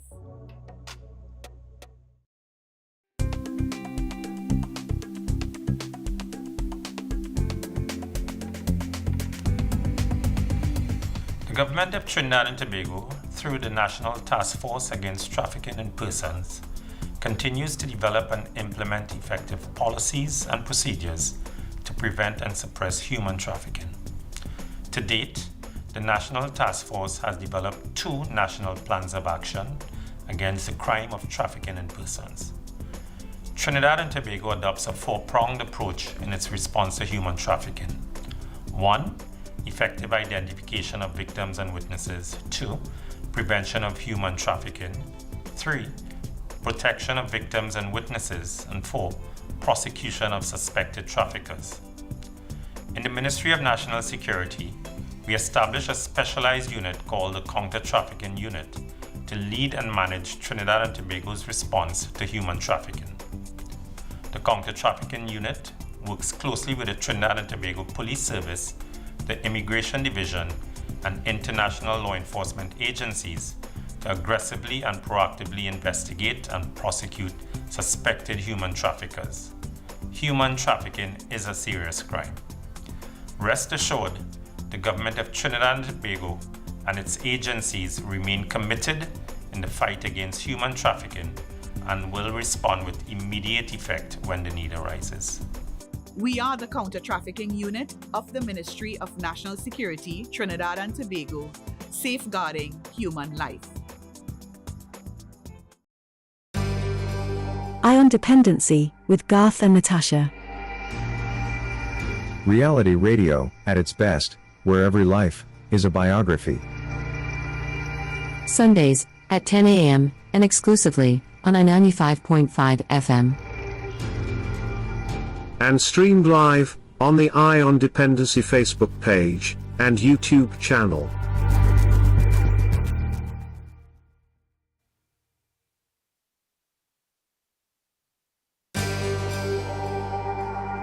Right, so let's go to that video quickly. Video A. This is the talented person we have in the studio here, folks. Yep. This is, first of all, this is a aircraft that he built, and he continues to build aircraft, model aircrafts. And so he's on Waller Field now with this one, and this is the one where he crashed. No. This one flew successful, yes, start to finish, right? But what I did, I found that the silhouette of the model that I built here is not exactly as it ought to be. So though it flew successfully, I took it apart. I took it to pieces and I rebuilt it. I changed the fuselage. I built the fuselage more to the way the real fuselage looks. So it's awaiting. It's made in flight with the new fuselage right now, and I saved the scraps from the last fuselage that I took to pieces there. I used the same wings, the same tail, and the same tail plane. Right. So those of you who are looking on, this is Sheldon's. I built over the body. Right. So this is it maiden flight, you said? Yeah, that was one of his maiden flights. It had three maiden flights on that day, and all 3 were successful. It took off and landed 3 times, and it was a real good success. So that was one of my best, build. That was one of my best builds. So for those of you who know Sketch, arts and craft is one of his passion. I look the landing here. And coming for a safe landing here. Nice. Smooth. A smooth landing. Yes. So well done. Yeah. And this is part of Sheldon's. And this is part of my recovery. This is what I motivated myself to keep me away from the drugs. I keep myself busy building models as regular as possible, you know, because when I was on the drug, and as I tell you all, I saw a guy come on the foreshore to fly one, and it brought tears in my eyes. I said I had to stop using drugs to go back into this hobby, and this is the hobby that I thank God he gave me the opportunity to live to see it come to pass, you know. So this is just one of my models. I have a lot of other models that I built since I stopped using cocaine, and I okay with that. For those of you on YouTube, please remember to like and subscribe to the channel, because we are about to grow this channel. We are about to take this channel to another level, and we ask you to please subscribe. Yes, and those of you on Facebook as well, we have 96 viewers on Facebook and only 20 likes. That's my pilot there. It's right there. That's my test pilot. That's Larry. He test flies all my models. He's a real good pilot. Now we have 135 of you on YouTube. I don't normally do this, folks, but as I said, we want to take this channel to another level. Yep. So 140 of you on YouTube, please like and subscribe to the channel while you're there, so that we could, again, we have some surprises coming with this channel especially. Yes. All right, so could we, is this video connects to anything else? Yes, Natasha? yes, there's something after. Okay, so and while... And what's the name of... This is the Transvote F4U Corsair. Right. Of the American Marine, the American Navy. It fought in World War II against the Japanese Zero. And it was the better plane. Right. Yeah. That's it. Yeah. No, Sheldon, have you ever sold any of these models during a relapse? You would have taken it that. Yes, I've sold them. I just give them, as usual, give them away. That look nice, eh? Yeah, that centerpiece is what they call it fuselage. There's the body, right? Yeah. I made that over because I find a fault in it. Right, so there's... And this is in the rehab itself. I built this ship. Out of balsa wood and cardboard. It's one of those early boats that Christopher Columbus used to sail with. Yeah. Okay. Yeah, one of those boats. I forget the call them again. I forget the name of the boy. The Pinta, the Santa Maria, the Nina, No, the name of the boat itself. Type of boat, yeah. Okay. But I made it as close as possible to the real thing, and it actually float. We could take some course. You have a photo of the Yes. Yeah, we'll get to that. The ship sail real nice. Here it is. That's down my creep in the rough water. and it stayed on the water. It's real nice. I had the video, I lost the video. 622-3937, and you now have a chance to call. And this is this one has a pilot in it now. This is the same plane. This is the same black plane. This is the same black plane built over. See, I put a pilot in the cockpit. Yes. Yeah, this is it here. I changed the fuselage. You see the difference? Right. The fuselage looking more like the real thing, you know. No, it takes steady hands and real dedication to do this. Patience, I cannot do. I am telling you, it will take me about 3 weeks, maybe a year, to do to build something like this. I wouldn't know where to start. And of course, he's an artist as well. Yeah. And this is one of many sketches that he would have done. Look at this beautiful sketch of this young man. Yeah, I find that's such a masterpiece sketch. And according to the mother, said the young man still looks the same way today. She said, she told us, Pearl says it's a galleon. That's the type of ship. That's right, a galleon. Thank you, Pearl. Hello, good morning. Pleasant morning, God, Natasha, and your guests. Morning, sir. Morning. It's a wonderful program. God, I enjoy listening to your program. It's very informative, and I applaud you and Natasha for a wonderful job you all are doing. But you said something just now, and until that can be done, crime will continue. Drug use and all associated crimes with it will continue. When you see that you have agencies in Trinidad and Tobago, agencies, different ministries and things like that cannot collaborate, and I think that's what I heard you saying, that you don't have the information. And if you go, and I am saying, if you go to CSO, they are a few years behind with updated information. And that is where we get a lot of problems in getting things done in this country. Lack of data. Yeah. And unless these different ministries could collaborate and treat the problem as a national problem, we spinning top in mud. Keep up the good work and you'll have a wonderful day. Thank you, sir. Thank you very very much for calling. I could say good morning to Gracious Servant on YouTube, Jennifer C. Child, Garth, Natasha, and Sheldon. Thanks for all you have shared. I hope that somebody out there watching will change their life. Yeah, Gracious Servant, thank you. Wendy Springer, thank you very much. Morning, caller. Peace and God blessings to you there. Yeah, thanks, brother. To everyone. God, my brother, I want to ask you a question. Are the law enforcement officers collecting any data when there are accidents, motor car accidents, concerning the use of cannabis? You know what I mean? Because that is the only way we will know, you know, if we spend top and mud or, you know, with the measures that we taken, you know. So I want to know if when there are vehicle accidents, if they are collecting data as to if it related to the use of cannabis. You follow me, brother? Yes. Okay, next I want to ask you, God, is that did the Minister of Education, did the Minister of Health have any input into the legalization of cannabis?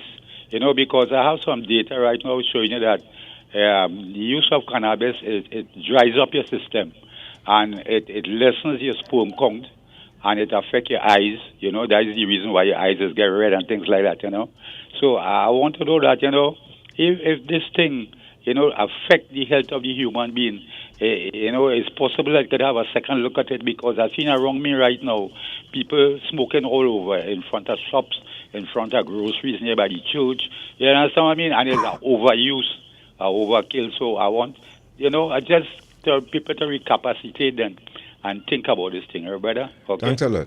All right, so to answer your first question, we had Corporal Ali here from the SIU, and he said no, they don't have that device as yet to test for cannabis in the system, but then there are people who mix in cannabis and alcohol and driving. And that, you know, that stimulant and depressant working together, the two depressants working together sometimes can cause fatal accidents. So, and then there are people who mix in stimulants like Red Bull and all of these things and punching. Correct. And there's also no way to detect whether you have any other substance like cocaine or meth or any. No. And the second one, I don't know anything about the Ministry of Health or the Minister and the input. I'm so sorry, we cannot comment on that. Samantha Cooper, thank you very much. Alicia Maynard on YouTube, thank you so much. Gracious Servant says, my family is screaming out for help in this area right now. You could send us a message on Facebook. Gracious Servant, look for Independency on Facebook, send us a message and we'll respond to you, right? Hello, good morning. We have Sheldon here. Folks, let's congratulate him and give him that love, hope, and strength to continue. Good morning. Good morning, Garton. Good morning, Natasha. Good morning. Sketch Boy, congratulations. Caller, hold on. Shortman, keep running the video now, please. If you could keep running it so that the people who just joining us can. Hello, yes, go ahead, Neil. Yeah, and Sketch Boy, stay strong, Sketch. You remember someone in the St. James area, the Kanda area that you cleaned up. And they were so happy because they didn't hear the program. Yeah. And they send the blessings and the love. The whole of the St. James community happy for you, brother. You stay strong and you stay positive and try and remain around positive people. That's right. That was advice was given to me. Yeah. Right? Try and stay away from toxic people, selfish people, and keep around positive people. Like the guy is sitting by there in the studio and his wife. And Mr. Robert Haddad. And my another advice to you, brother, is your place of rest must be a place of peace, of serenity, your home. It mustn't be noisy and rowdy and raucous. Wherever you're going back to, or wherever the place that you're in, and too much people are going back to homes that is not a place of serenity. Because your mental health is very, very important in this journey, together with the spirituality to connect. But Sketch Boy, a lot of you have done one for me, and a lot of people are very, very, they're in your corner. Life is the first journey, it's the first footstep. You just stay positive. Stay away from toxic people. I know I'm telling you, right? That's part of the, you will meet it. And always try. But if the place that you are in is noisy and it's not a place of peace, you have to remove yourself because your home must be peaceful in order to go to the another level. So Sketch and God, you stay strong, brother, and God is a genuine brother. So keep it on. And Tasha, good morning. All right, thank you, Nate. Thank you, Nate. What about youths who are not being employed because they cannot pass a drug test? Are they turned into a life of crime? That's a very good question. There are a number of people who cannot pass a drug test to get a job. And we had that situation in Mairo time with people protested for Amoko not hiring people from the... And what Amoko, when they released, they said, these people can't even pass a simple drug test, but they want to come and work on the platform, you know, and that's why they won't get employed. Hello, good morning. Please raise... Hello? Hello. Hi. Sorry, you're breaking up, sir. Good. 622-3937. Good morning. Hello? Morning. Hi, morning. Good morning, good morning. Good morning. Listen, it is good to hear this man's success story, as talented as he is. But what I want to say is you all already know.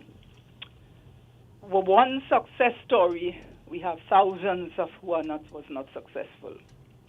And it's only recently I was reminded that Claude Noel, not until some smart person told him, well, you know, this is the champagne of drugs and all this kind of a thing. He was beating up everybody. And then he got into difficulty when he started with drugs. We have lost so many talented craftsmen. I mean, you name it. And what? The answer to that is say no to drugs. Because as far as you all know, and I'm hearing, what could be done? Just you can call Dolce, Naim Naya, you could call Teddy Mice and all these people because they're dead and gone. But you think the present people and the people at the helm, the people who are bringing this thing in this country, you think you can call them?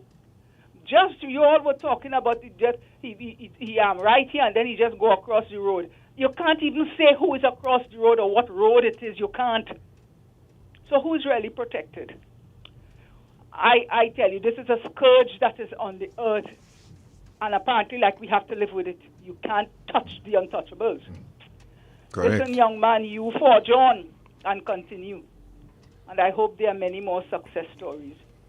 Thank you. Thank you, man. Thank you. If you're just joining us, you're listening to Independency. Harry Thomas wants to find out, Sheldon, you plan to hold workshops to teach interested children to produce these model planes and so on? Well, if they could have a place set up, I will be glad to do that. So that leads us to the workshop that you want to create.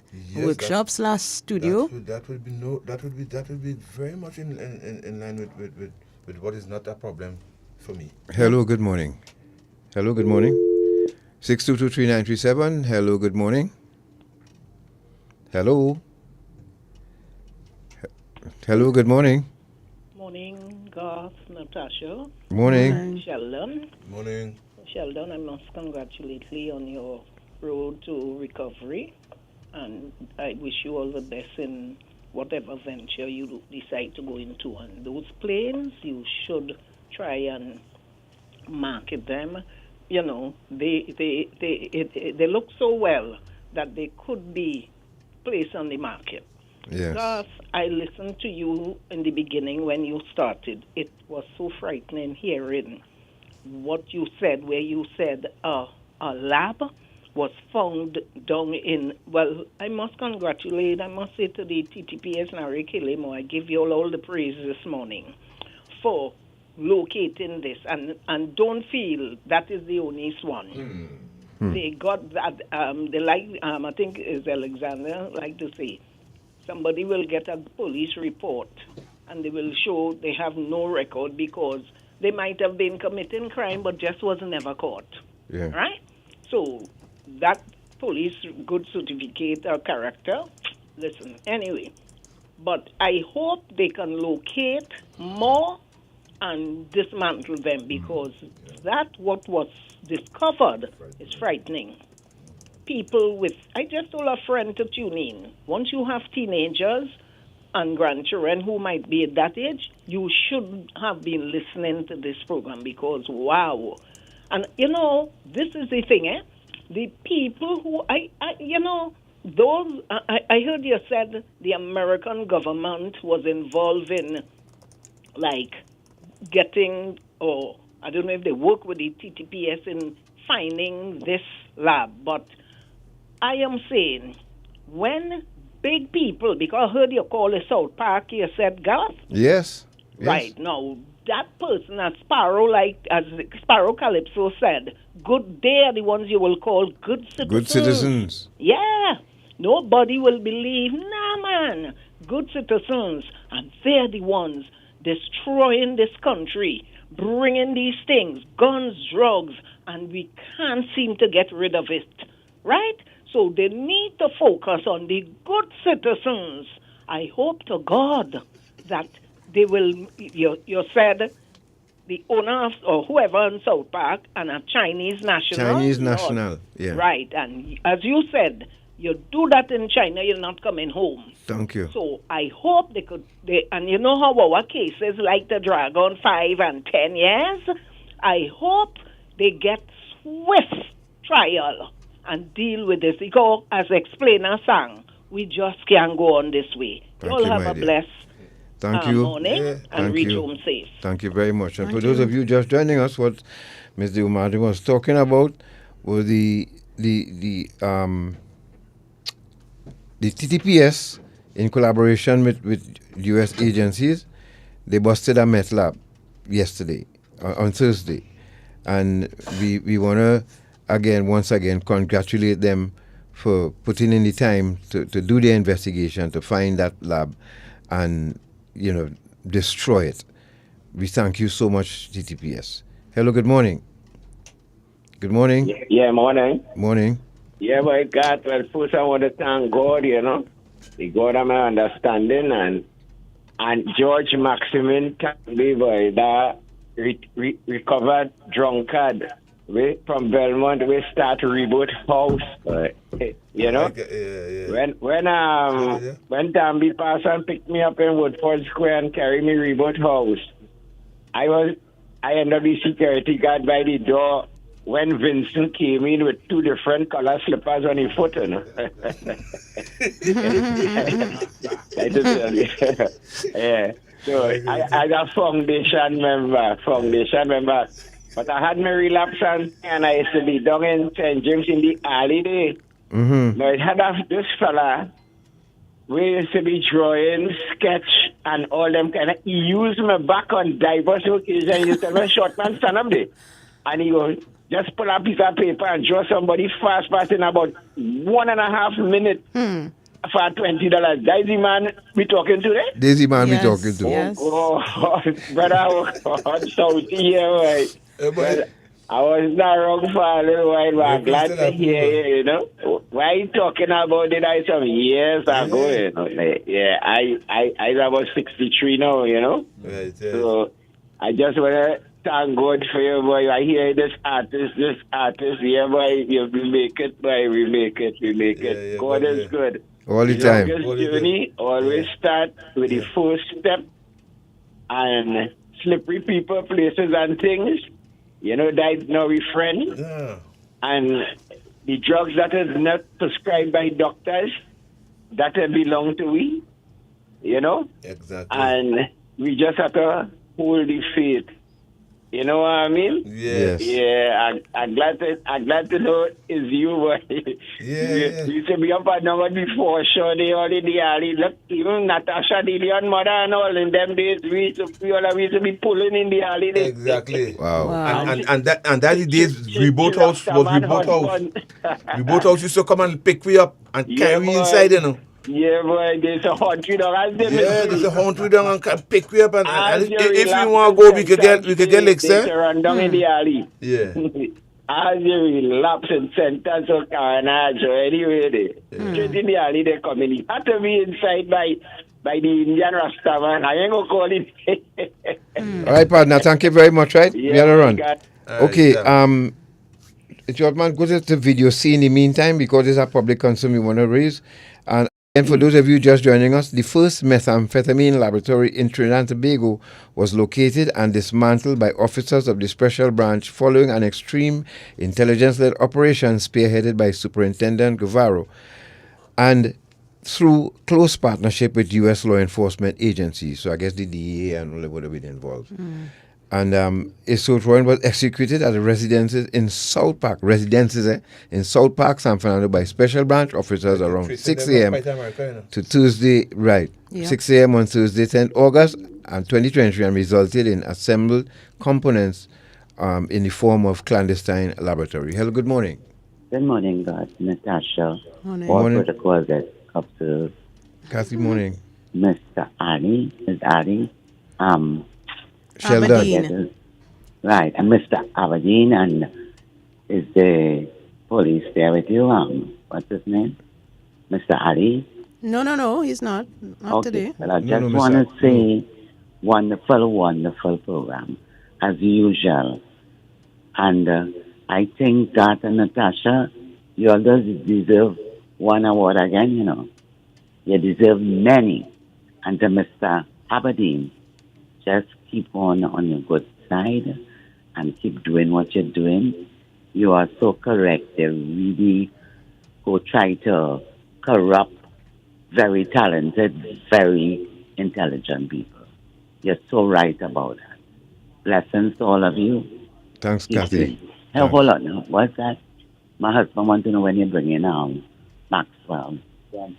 Grantley Maxwell. Grantley, yeah, I have to get in touch with Grantley. We'll be bringing him. Because, you know, he's from South also. No, Grantley Okay. from Arima.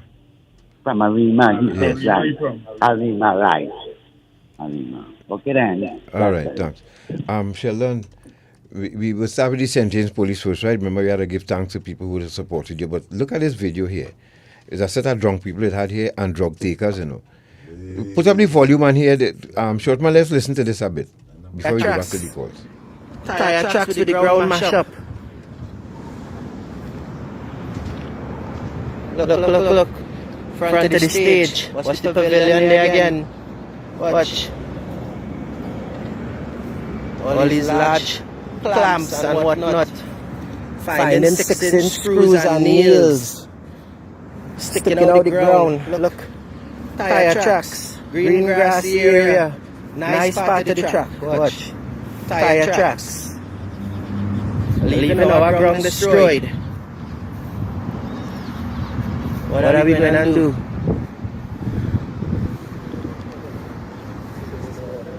How we could fix the situation? Somebody must be held accountable. Somebody must be responsible for this.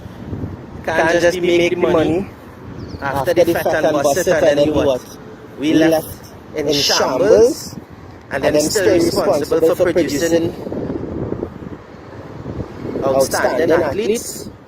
Guys, you take a look at this. I'm going up on stage. All the jump up yesterday, let me jump up now. Watch. Watch this here. Watch. What's that? What, for those of you on radio, what this young man is speaking about is a party that had a sort of alcohol and pill poppers and weed smokers and cocaine takers attending. Not all of them, but these are the things that the fire service tell you that they notice in some of these fests, especially the pill poppers. Terrible conditions. Look how they left this ground. Again, this is the people who never play sport wouldn't directly in understand front this. at the Don't you stands. know it's a shop with This your was team the to train best the part next of the ground. This was where the day? And see this? goals we used to set up for Skinner the Park? actual games Well, to I take want to place. send So you this was warning the one better time part of the to ground. all of you who So a listen, little common Minister sense of would I tell you all, hey, Sport don't use this and part all of of the these. ground. You see here's the Crawford Watch tire Stadium? tracks in the Well, corner keep over them there. away.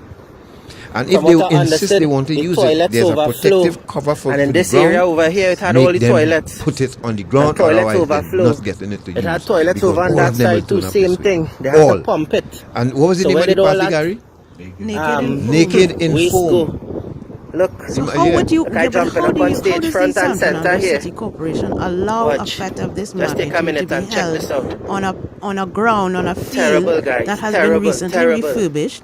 You don't put down any protective covers, Mhm. and you don't even answer questions for the people who use the Would this facility. ground ever be the same again? The clubs We in and the the height of coaches who football use the season, facility. peak football You have no season. answers for them. Yeah. Look at this. And what? You expect children to run up Everybody and down and play preparing for football on secondary this? schools football. Listen, you're not seeing anything, Coming up but in we seen it September here and on watch. YouTube. On Facebook. This is what So I South hope have you to could, work with. Restart your device so that. And then but this is the vexed when condition we go of produce how snack. Skinner Park second ground looks now, folks, and it's horrible. And whoever did this, I say shame on you all. Shame on you all. But shame on the people who rented the facility to these people, God. Yeah. Let us put the blame where it ought to be. Yeah, and when you hear foam party, what do you expect? Not water and mud? Correct. And how you could do this? This is the only possible outcome for something like that if you don't protect the field. Now, this is a person on natural head. I would suspect. I don't think this person on drugs who allow this to happen. That make it even worse. Correct. You're absolutely right about that. That make it even worse. That will make it, that's what we're talking about. 10 times worse. 10 times worse. But then they want to look down on people who use drugs, Yeah, right? because you cannot be in your right mind to put a ground through this and expect this nothing to happen. You know, a big fete in Edinburgh Farmer Grounds very soon also. It is very sad, shame and all of. Listen, these promoters should be made to pay through their noses. I don't care who upset about this. This is our sporting facility. We want the best from our sportsmen and women. Mm-hmm. But you all will line up and congregate and go and mash up the ground like this, and the promoter going over their pocket fast. And the government now have to come and refurbish this. No. The damage fee must be $200,000 down payment. You can't pay it, forget it. You must have a caution and cleanup fee. You must have that. You know, it's really sad. Let's go back to the line and take calls for Sheldon again. Sheldon, St. James Police, tell us about them. You want to thank them first? Yeah, well, again, the officers there would have changed, obvious, 10 times over from since 2017 to now, because it's from 2017 and before. Right, the officers that was coming through there, I and they became acquainted, and they used to help me. They used to help me. When they get fed up and they say, "Here we go down. We carrying you, we locking you up, right?" Yes, we locking you because if we find you overdoing this thing, have too much skill, so we sending you in prison to rest, right? When you come back out, we want you to see if you can find somehow to make yourself up, right? And, you know, although I came back out and I'm going back doing the same thing, you know, they used to still, you know, come and give me a little food to eat, bring them slippers. I'm grateful to them who was there and to who they are now, because, yes, St. James Police Station have a hat. Right. I had to do it. Right. Let's take another call and then we'll continue with your thanks. Hello, good morning. 622-3937, good morning. 6223, what's going on with the lines now? 622-3937. Good morning. Good morning, God. Natasha. Morning. Hey, how are you One doing? of the most beautiful people in TNT and if possible the world. How are you doing there? I good. Long time I ain't touch base, but as I always listen. Yes. Now my hands were in something here in the kitchen, so I couldn't get to you before. I said, I have to give all your touch out today. Listen to me. Anytime I hear about anybody recovering, you know, it's always a blessing to you all. Yes. So I'm happy that is Aberdeen, Mr. Aberdeen. Yes. That he is on his way to that, and the first thing they have to do is, well, they have to admit that they need help. Yes. And there's a lady who called a while ago asking about your partner before. Well, you know, he close to me down the road. Yes, yes. So, but I don't know. I see him around. He's working, you know, I see him working with his waka and thing and so, but haven't, you know, spoken to him for a while to stop and talk and find out, well, if things all right and how he's going. So I don't know. I must really do that. Yes. Right, but good work, and look at what we are hearing about what the police has discovered. Yes. Right here in Trinidad and Tobago. Yes. And you know, you look at, as Miss Digo Martin, good morning and hallelujah, amen to what you said. The good citizens, look at what they're doing to people's children. Sometimes I have to say, thank the Lord for my two sons. They're big and married now and have children. And I say, when I used to say, holy go out and socialize now, holy go get married to the computer. They used to laugh and we had a joke about it. But I'm happy, I'm happy that they were boys who used to stay home. So I am sorry when I hear what is going on in Trinidad and Tobago. It is very sad. And as for those stadium or the playing fields, I find it's time that they don't rent it at all. Money is not all, because it takes a long time to come back to how it was. Yes. So they should ban it. Let them go somewhere in some street corner, block it off and have it blocked. Thank you. To have all noise that people heard. You all have a good one. Yeah, go in the bush. Go again. Go in a non-residential area, because we have issues with the noise already in residential areas, right? The no.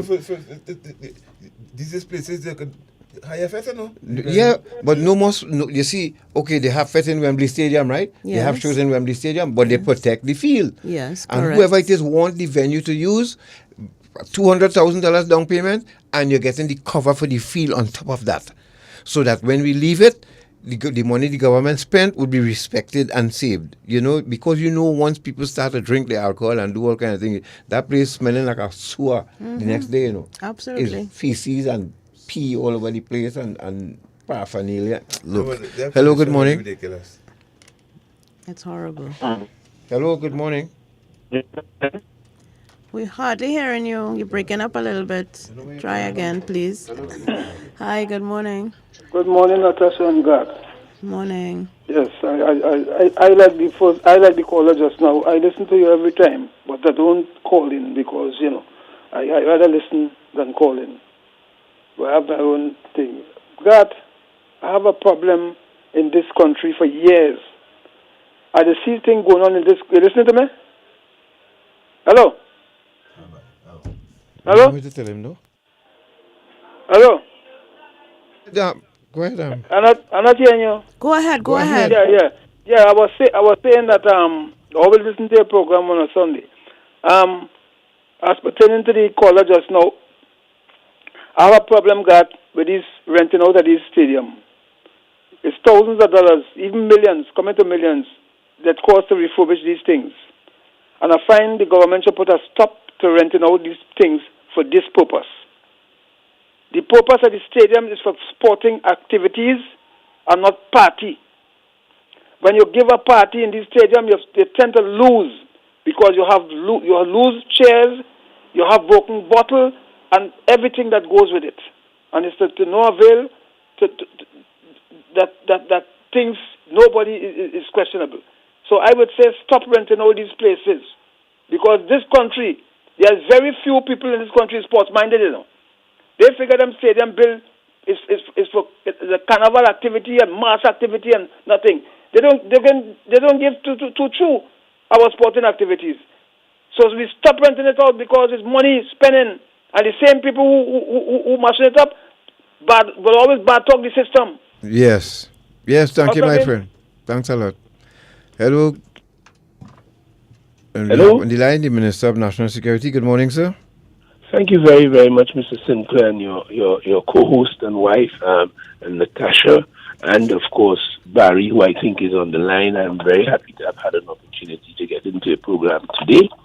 And I know, I didn't hear, but I know you would have amplified the report of the police that they were able to bust a methamphetamine factory inside of Trinidad and Tobago. From information available to me, the first in the region, in the Caribbean. And, we work closely with our counterparts throughout the Caribbean, through CARICOM Impacts in particular. So I wanted to take the opportunity, on behalf of all of you, the people of Trinidad and Tobago, in the midst of all the criticism that is directed at the police, to congratulate them for the kind of work that went into destroying this factory that is directly destroying the lives of the children of Trinidad and Tobago and the region, and I dare say the world. Some of the behaviors you see manifest in violence and the bravery and the dokia things that we interpret it to be can be explained by persons being under the influence of these crazy drugs which people produce, distribute, sell, purely for the sake of making money, nasty selfishness at all of our expense, at the expense of the health system, the mental health system, at the expense of families. Because I would have learned about cases where people, as your addicts will told you, show up one day just so decent people, foolish enough to be brave enough to try something and never had a chance to recover. Their entire life went constantly downhill, losing family, losing job, losing education, everything. Their humanity, the things some women do in order to feed this habit. So I was more than pleased, and I am aware that the police would have spent at least 3 years inside of some particular investigations to take them to that point of busting this factory. And if you recall, we tackled the ketamine problem. Those police officers have been inside of this consistently, observing, listening, monitoring, gathering intelligence, organizing police operations, and voila, this bust, a methamphetamine factory in Trinidad and Tobago. All I could do, alongside all the noise and the criticism that we put at the police, is to thank them for this very potent intervention. And as Minister of National Security, I am proud, I am happy, I am relieved to know that this hellhole that they busted is now busted, and Trinidad and Tobago is spared the fire of that particular hell. Not the last, perhaps not the only one, but I'm comforted on your behalf to know that the police, professional, working, doing the business, are on top of it and trying to get to the bottom of it. So I want to congratulate the Commissioner of Police and the particular officers who have been involved in this 3-year, perhaps, investigation and inquiry and turning. Other persons have been charged in the run-up to this. And I can call on, the state, another arm of the state, that is to say the judiciary. Now that the police have done their part, it is for the judiciary to do its part.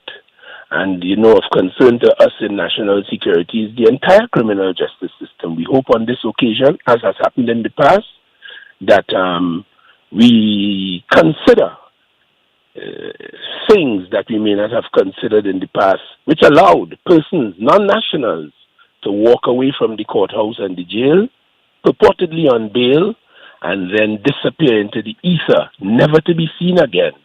So I am hoping that the police, representing the people from the executive side of the government, get the full support, without telling anybody how to do their job, of the criminal justice system involving other arms of the state, so that we could really put our hands and feet down on this situation to protect the people of Trinidad and Tobago and the region. Thank you very, very much.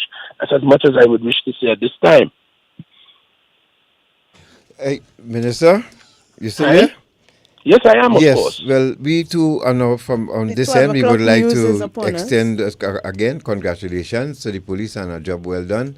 And unfortunately, we have to go. We're sorry I didn't call sooner, but we are still standing by for the 12 o'clock news. But God bless. Thank you all very much.